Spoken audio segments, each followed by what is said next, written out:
You've got 3 already.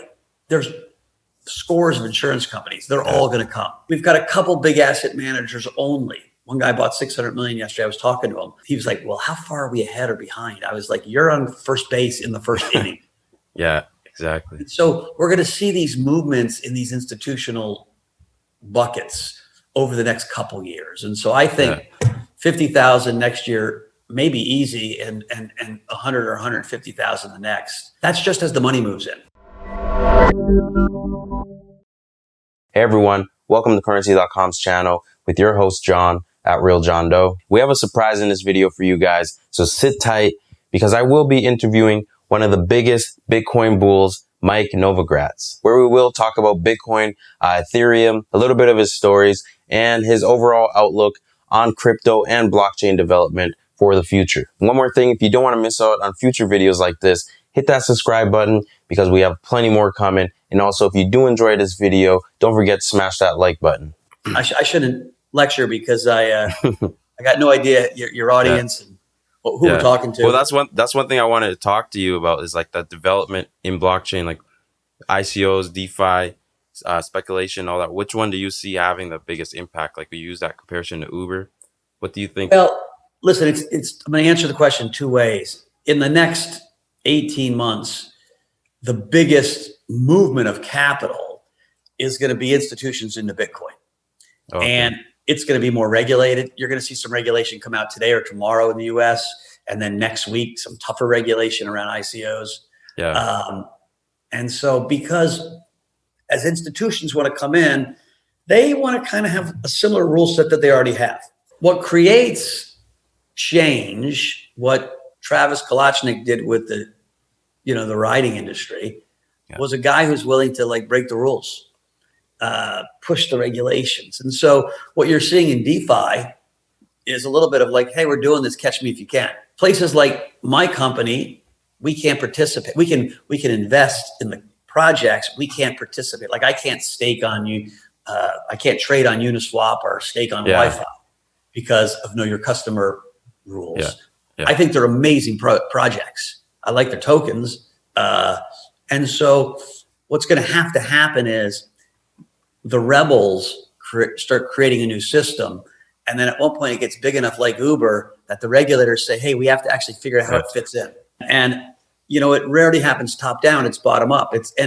And guys like me, I'm older and established and already rich. And so you don't take as much chance. Like, it'd be stupid to get in trouble doing something when you have exactly. There's no point. Take risks. They're like, I don't have that much. So what are they going to do to me? Take my hat and leave me bald. So like all these institutions coming in, they don't really DeFi. It is a good thing coming into crypto, but they don't really see it as much use for them because of regulations as of right now. There's no institutions going to use DeFi for years. It doesn't mean I don't love it. It's just, and quite frankly, Bitcoin doesn't disrupt the banks. It's another product they can sell. It's actually accretive to them. DeFi eats their lunch. DeFi puts the banks out of business. And so they're like, fuck DeFi. Let's do everything we can to stop it. So it would take years until they actually implement. The fact that there is no KYC and you just connect your wallet and swap, they would need to know who is who. So probably regulating the wallets could possibly be something they could try. So I tell you a thought I had recently. I was talking to a guy last night that I think will be the next head of the SEC. I was musing after I got off. One of the problems with regulators, or even like you go to Congress and you're trying to explain to, guys that are much older than me at times, or even my age, these really complicated things that have taken me years. And I have really smart guys around me all the time. And I'm like, explain that again, explain that again, explain that again. And I finally can kind of get it. And so the chance of a congressman really understanding DeFi is a zero. And even our regulators are so busy. And so what we need to do is take a small handful of your generation of people that are growing up in this ecosystem and put them in the regulator's office. Because we're not going to have a completely unregulated world. Right? Governments don't give up sovereignty easily. And so there needs to, at one point, not right away, but at one point, be emerging. And so even on the Bitcoin regulation of Huston, it's been so frustrating trying to educate people. And some of that is we have to get smarter and younger people working for the regulators. Mm-hmm. Now, would I tell my 25-year-old kid, hey, go work for a regulator? There's a certain type of mindset that looks to work for the regulator. With all these big companies coming into crypto, like in the past year or so, what do you think? What kind of impact will they have most on Bitcoin? It's just prices going higher. This price is going higher. Yeah, because prices going higher. Listen, we're now 3% of gold, right? That was a target. My next target was 10% of gold.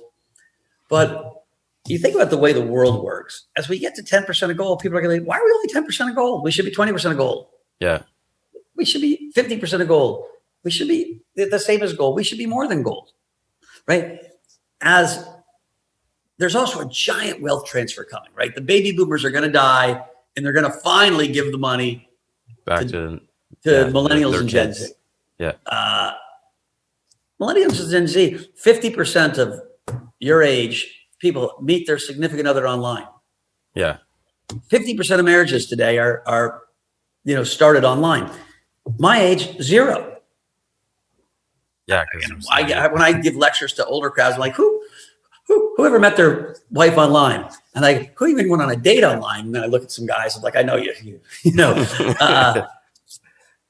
And so it's so foreign. And, why older people have had a harder time with crypto, why they need to buy their Bitcoin through funds or through brokerages instead of just going on and getting the Square app and buying their Bitcoin. Yeah, right. Exactly. Yeah. And so they're coming to buy it now, but as they transfer their money to a generation who's going to be much more comfortable with crypto, with digital stuff, then you're really going to see total adoption. Yeah. Like that's what I was thinking for the way price is moving right now with them coming in, like 2021, how much more impact do you think it can have before, as you were saying, like a new community comes in and eventually the bubble or whatever you would call it die down? There's a TED Talk. Do you know TED Talks? Yeah, yeah. So there's one about building a movement. Yeah. And it starts with a guy and he's dancing like this on a hillside. He looks like he's drunk or high. And there's like 50 people on the hillside just watching him. And he looks like a nut job. Yeah. And then all of a sudden, the second guy goes out and starts dancing like a maniac. And by the time the third guy goes out, everyone's pouring in and the whole hill is dancing. And it's like a fucking giant, awesome party. Yeah. And the thesis was it takes one rebel, but it's the second and the third guy that creates the movement. Right. Yeah. And what we're seeing now in each of these new verticals of participation. So there are already 3 insurance companies that have bought Bitcoin. People don't understand the magnitude of that. Like for an insurance company to buy Bitcoin for its general account, that's like the sacred account that they need to protect because it's like they use insurance. Yeah, exactly. So they get approval from the insurance regulator. They need Fed approval to do that. So you've got 3 already. There's scores of insurance companies. They're all going to come. Yeah. We've got a couple big asset managers only. One guy bought 600 million yesterday. I was talking to him. He was like, well, how far are we ahead or behind? I was like, you're on first base in the first inning. Yeah, exactly. So we're going to see these movements in these institutional buckets over the next couple years. And so I think 50,000 next year may be easy and 100 or 150,000 the next. Yeah. That's just as the money moves in. Well, yeah, you still got the adoption phase and building off that new structure and the and even think your generation, right? We've got 25% of your generation owns crypto. Mm-hmm. That's going to go up. Facebook's going to launch Novi and their stablecoin, which they're calling Diem, used to be called Libra. Libra. All of a sudden you got 2.5 billion people around the world that says, hey, I can just send you a Diem like I can send you a picture. Yeah. They'll use that, not even wanting to really understand how blockchain works. They'll just see the new feature. I always told people blockchain will be successful when we just all look at it like it's the TV, right? Yeah. Do you know how the TV works? Who in the F cares what's in the back? No one cares. Yeah. We just want to turn it on and watch good stuff. Mm-hmm. And so it's all about user interface, make it easy, make it cheap. Yeah, that's what I noticed over the years. A lot of people, they're like, I don't even get it. It doesn't make sense. And I'm like, there's no difference when I send you a picture or give you money cash. There's really no difference. So once it's implemented, so we know it by nature, then it's really not too much to be thought about if it's a good idea. There's a great graph that I saw once. I need to come find it again. That's got the amount of pictures that existed on Earth, 1970, 1980, and on the digital. We now take more pictures in an hour than existed on Earth for like the first 2,000 years, post Christ. Wow. I mean, it's just shocking how many selfies and pictures and that gets sent around. Mm-hmm. And so if you want to think about that graph in terms of velocity of money once everyone has a wallet, and it's as easy to send money as it is to send a picture, pictures, you're going to see just micro payments, little payments, big payments, all skyrocket. Be really interesting. Oh yeah. Yeah, like employers, they would pay you real time, just like how you would like someone's status or photo on Instagram. It would be just as simple as that eventually. Yeah. And that's why I'm also thinking like things that become tokenized, like video games, stocks, and all that. Do you also see a trend growing in that? Yeah, one of my favorite areas to invest in, and we have a business called Galaxy Interactive, is video gaming, virtual worlds, VR. I think that's going to continue to explode. Where it crosses with the blockchain, I'm not sure yet. There's a lot of ideas where it will cross. I think it's going to develop on its own. But even just as another vertical, the amount of time people are going to spend in virtual worlds. Yeah. Exploding. My wife is working on a meditation app where she gamifies meditation and gamifies kind of the mystical experience. And I saw the beta version. I'm like, dude, it's so cool. Like how fast the new Oculus, how much better the new Oculus is from the old Oculus, just in 1 year. And so you imagine 3 more years and we're going to be like Star Trek, on the holodeck. I mean, it's close already. I'm really excited for that. I've seen one movie, Ready Player One. I'm not sure if you've seen it. Oh yeah. Yeah, it's going to be crazy. Like when you see how most things will be tokenized and you'll be able to be in a different virtual world and exchange things. That's all will be part of our lifetime. Which is cool. I always tell my kids, I said, I really want to live to 100, mostly just to see what happens. Exactly. Like in the old days, you lived to 100, between 50 and 100, nothing fucking changed. I once went to Egypt. And what's crazy about Egypt is you go to these ancient ruins, Luxor, Mike, the coolest place on the planet for everyone out there. Write it down. At one point of your life, you got to go to Luxor. And you see this ancient civilization built 3000 BC, right? 4000 BC.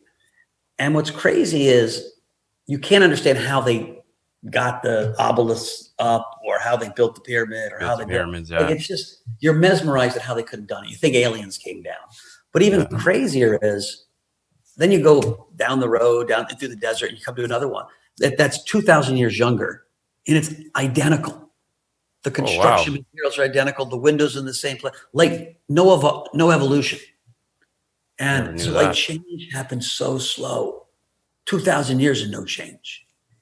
And even 1970 to 90, like change was happening faster and faster, but now it's exploding. And so we're having almost an exponential growth and change. Mm-hmm. Right? Yeah. With AI technology. And so I just keep thinking if I can make it to 100, 44 more years, like who knows what the world's going to look like? Who knows what it's going to look like? Yeah, like it's so much. It's happening so quick. We're getting smarter. Things are being pushed. I used to love the original Blade Runner. That they did a pretty damn good job of what the world's starting to feel like. Right, some small group of people that have lots of stuff and lots of access and money, and everyone else in the teeming masses. And so it's not a pretty sight. Another thing is here. I want to talk about a little bit more into crypto. What are your thoughts on XRP and Ethereum? What role? Like we're talking about things in the future. What role do you see those playing? Because I know Ethereum right now, things are built on it quite a bit. I think Ethereum has a major role to play. I think Ethereum will be the blockchain that everything gets built on. Bitcoin will exist over here and everything will get built on Ethereum. And so in some ways, Ethereum becomes a lot more important than Bitcoin. I love Bitcoin. I own a lot of Bitcoin. I own more Bitcoin than Ethereum, to be clear. But when I think of, if I lined up the 100 smartest people I know in this space, 97 of them are working on somewhere in and around the Ethereum universe. Now, I use Ethereum generically. You know, you've got Polkadot, you've got other things that Cosmos that might tie into the Ethereum. They might be level 2 solutions. And so I'm not smart enough to know how we're going to weave this giant blockchain web together. But I do think that's a really important claim. Coins like Bitcoin Cash or Bitcoin SV or Litecoin, I just don't see a use case. I think I don't think their communities die completely, but I don't see who's going to grow their community. Yeah, the growth is going to kind of spread out. And I think those things are long-term shorts. Whenever I say that, I'll get hate tweets from the Litecoin people. There's something about that I learned when I got those hate tweets. I was like, wow, there's a passionate group around this coin. It's not going to go away. I just don't see how they're going to expand their audience. The institutions aren't coming into those coins. And so you should either have a community that believes it's valuable, therefore it's valuable, or a real use case that people need to use, right? YFI, I think, could explode. Uniswap could explode. Compound could explode. They might not, but they could, because there's really cool use cases. Hey, I'll go there because I can use it. And so it becomes a lot more like a normal business. You value it more like an equity. You think of it like a business, a very cool business, right? A peer-to-peer, decentralized, different economic model, different regulatory model, but it's still a business. Mm-hmm. Anyways, that's how and you also know that it's being actually utilized and built with strength compared to these random shit coins that are there. It's like you don't know who's using them, who's behind them, what use case they have. Yeah, you to watch how often things are used and how much activity on a blockchain is a very good indicator if you should be a long-term holder of that thing. Yeah, exactly. So for XRP compared to Ethereum, do you think institutions probably obviously would prefer Ethereum based on what can be built? Because I know there's a lot of speculation on XRP right now. I think Ethereum is a big part of the future, and I'm going to no comment on XRP. That's fine. Let's say compared, as you were saying earlier, right now we're right at first base. So compared to the 2017 bull run and where we're at right now, December 2020, what stage do you think we're at? Because in 2017 it started in about April or so. We're early in the bull run. We're just like, will there be volatility? Sure. Can we pull back to 18.5? Maybe. But we're going to be at 50 and then 100. Like this is a multi-year bull run starting, right? That was a parabolic, crazy acceleration. The types of investors, the depth of money coming in, the differentiation, the market's smarter, right? We're still not at the same market cap of 2020. Think about it. Things like XRP traded at 300. It's now at 50, right? 300. So they're knowing where the money should be. Ether was 13, like knowing where the money should go. And all those other shit coins that had, I own coins that I put $3 million in that were worth $100 million and are right back to 3. Yeah. Like there's these crazy ICOs that went up 100x. ICOs. Yeah. So you don't see another phase where other coins will jump, or Bitcoin is strictly Bitcoin, Ethereum going to keep dominance going? I think coins that have good use are going to trade well. But most of the institutional money is going to go into Bitcoin. Yeah. I would say 85, 90% will go into Bitcoin, 10% will go into Ethereum, and nothing else institutionally. The rest of the money is going to come from venture community and crypto community. So venture funds, we have a big venture fund. We're going to invest in lots of new DeFi projects, right? Yeah. And the crypto communities and their own communities will participate, but they won't get institutional money for at least 5 years. Yeah, it'll take quite a bit of time. And speaking of that, like coming from Wall Street, what do you see a correlation right now with crypto and traditional markets? Like I know with stocks, there's so many stocks, some only gain attention. With crypto, it'd be the same thing. They're all like cryptos right now. Listen, we are deflating our currency, or debasing our currency faster than we ever have in my lifetime. and therefore assets are going to go higher. And so stocks go up. There's cash. There's so much cash on the sidelines. And so stocks have lost connection from their own reality. They're just like Bitcoins. Yeah. Bitcoin, think about it, Bitcoin's part religion, right? We believe in Satoshi's vision. We believe in this community. It is like a religion. Nicotine devil, get out. What's the other bigger religion? Tesla. You got the Tesla maniacs. You got Elon Musk. He's the Satoshi. I own 2 Teslas. They're spectacular cars. Elon is, cool in that he's such a visionary businessman. He's going to take us to Mars, but the valuation doesn't connect to how many cars you're going to sell. Yeah, and that only could exist in a period with a monetary policy like we have. COVID created it all. Yeah, that's what I mean. It's kind of people don't really understand what kind of started since COVID. I know friends that are still bearish on Bitcoin and saying that it's just the inflation right now is causing it to go up. But I think COVID kind of started a new, let's say, revolution that's going to keep going long term. My trade recommendation for you. This is a risky one, but I think it's going to work. Today, right now, short Tesla, buy Bitcoin, and come back in 2 months. Write it down, put it on, come back, send me a thank you note, maybe some flowers. Gonna do that right now, actually. Write it down. Wait, Tesla just had $50 billion bought today. All the buying is done. We're trading at an all-time high, 675 or something. This is going to mark the top of Tesla today for a while, and Bitcoin's going to keep going up. And so they've been very correlated, right? Correlation is going to break for a while. Bitcoin will have we'll close the market cap gap pretty significantly with Tesla, and we'll have a bigger market cap than Tesla by the end of 2021. Yeah, that makes sense. Because Tesla people they're real loyal to that, so they will look for something else. They could potentially move to Bitcoin. Oh, I don't think they'll completely give up on it. Tesla's not going way down. You go down, and you got to crack the religion. They're going to have to do something really bad for the people to give up on them. But I think it's just gotten overdone. Yeah, for sure. Like that's why when I look at Bitcoin now, when I was looking at the chart the other day, I was like comparing it to stocks like Tesla. I was like, there's really no reason for Bitcoin to stop here. It's not going to stop. Yeah.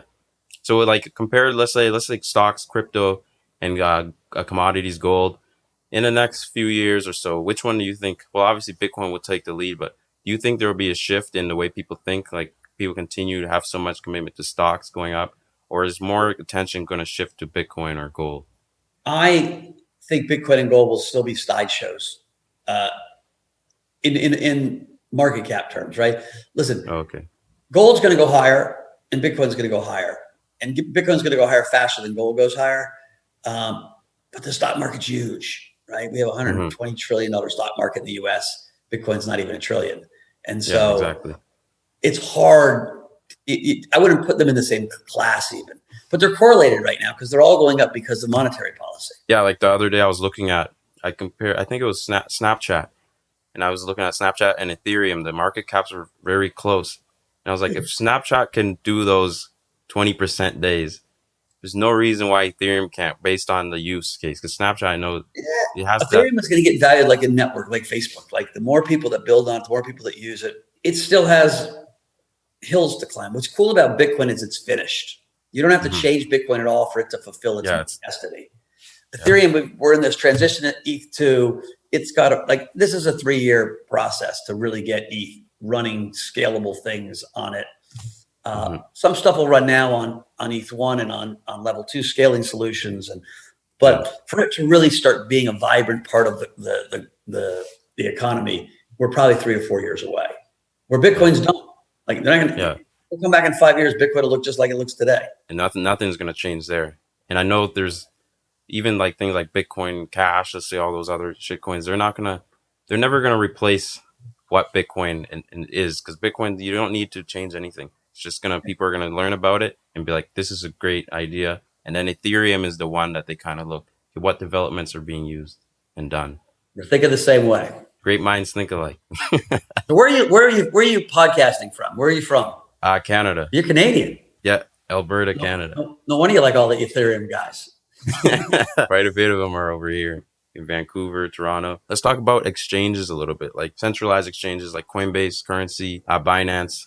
Exchanges aren't really exchanges; they're brokerages, right? I mean, Okay. Coinbase's value comes from the fact that it's got 35 million customers. It's like a brokerage account.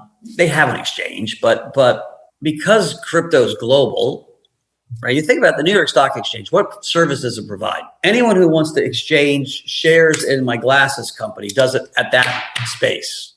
Right. So that's where all the liquidity is. That's why it's an exchange. In crypto, all of these pockets of liquidity get tied together, right?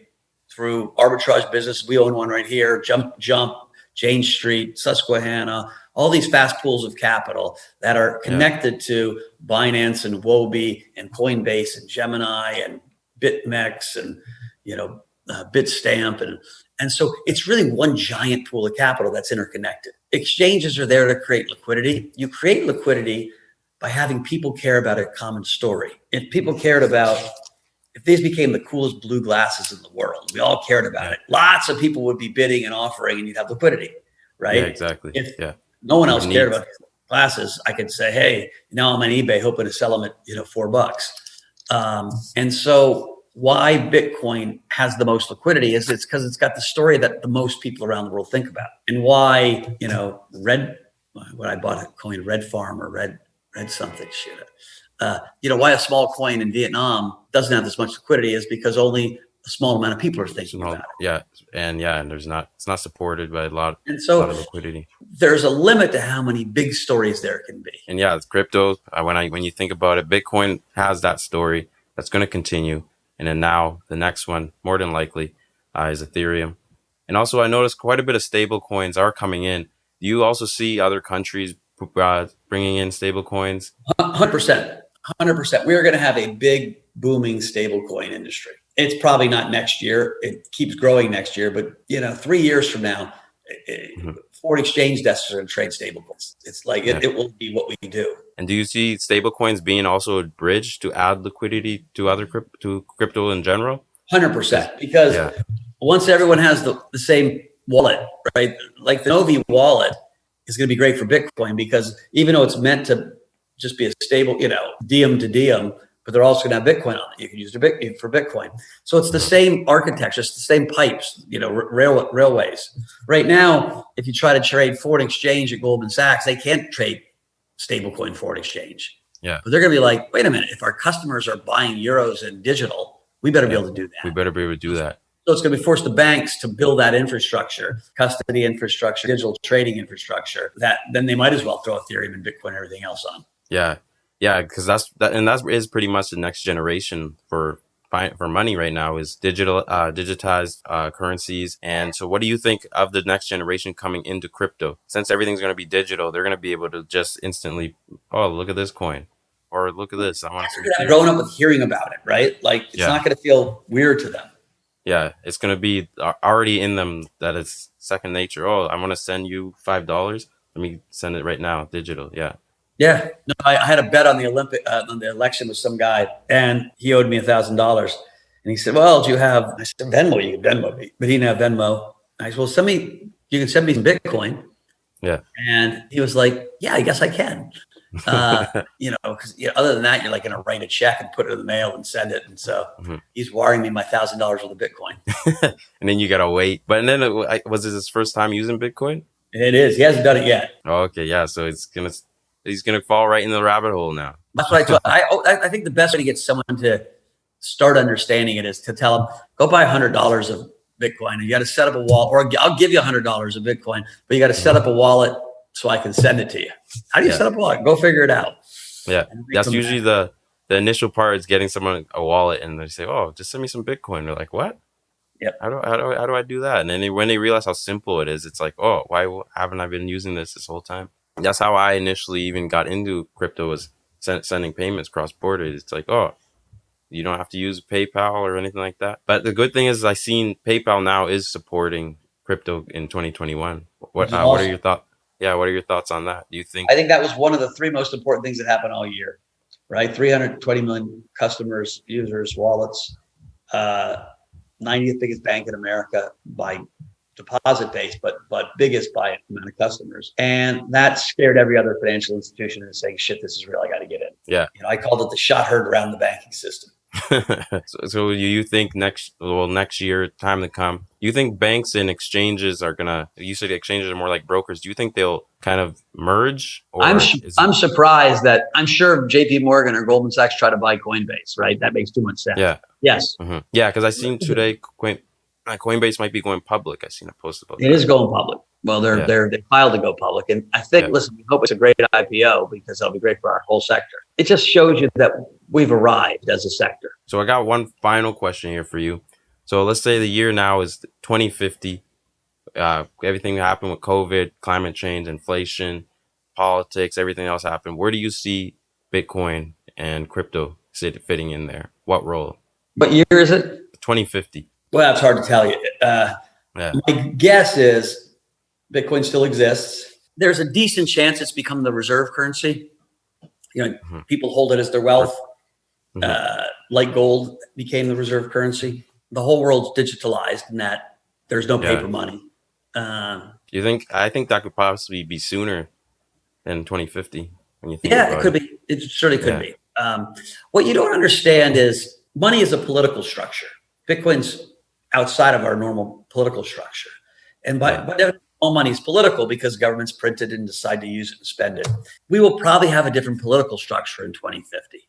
And a whole new generation come in. Understand what that means, right? What's the world's like?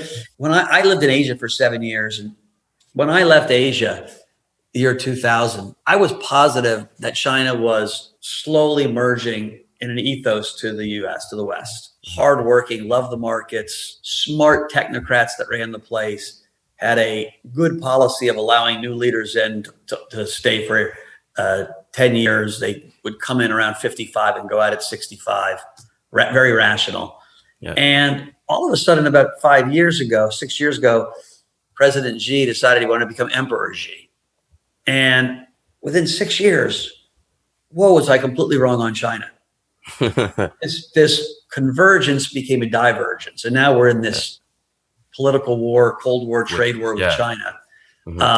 It makes no sense to me. I spent 7 years of my life there. I like all these Chinese people where they have the same aspirations. But also when you divide things, it's all the one leader. Yeah, exactly. Who took advantage of a moment in time. And so what I've learned is it's hard to predict politics. We were all sure that we were on this convergence with China. And now we're not.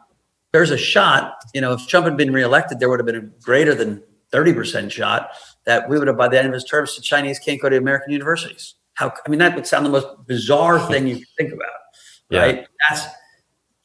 Politics are fragile, and we are in such a fragile part of the world. Like your generation has to figure this out because you've been left a pile of shit. Huge debt, right? Baby boomers spend way more than they brought in. And political instability, economic instability. We saw with the George Floyd riots. That was primarily a racial uprising, saying enough of this racism, enough of this. But it went beyond that. All over LA, they said, eat the rich. It was healthcare inequality, economic inequality, racial inequality. It was all the inequalities that you were feeling when you're out marching. And so as a country and as a world, we need to start getting that more in balance, or it's going to end in really unpredictable ways. Yeah. And right now it is right at the beginning of a decade. So 2020, so by 2030, like it could be a huge shift in the way the world works. Even with how COVID came, like we might not even go back to the way we lived 10 years ago. You should write your predictions down and put them in an envelope and open it in 10 years and see how silly you were or how smart you were. Yeah, exactly. Because literally no one is right to think exactly what's gonna go down, unless you're thinking of Bitcoin. What? I said unless you're thinking of Bitcoin going up, then you. I'm really good 1 or 2 years out, and after that, I fall apart. Yeah. It's been great sitting here. Yeah, it was a pleasure having you, and I hope maybe one day we'll do this again. Awesome. When you finish it, send me the link, and I'll put it on my Twitter. Okay, yeah, I'll tweet it at you, and we'll keep in touch. Awesome. Good luck. Right. I hope you guys enjoyed that. I wish everyone a happy holidays and a happy new year. Don't forget to also leave your comments below here. Let us know what you thought of this video and what you would like to see in the new year. But I do hope this video helped you out. and I'll see you next time. For more trading videos just like this, please subscribe to our channel.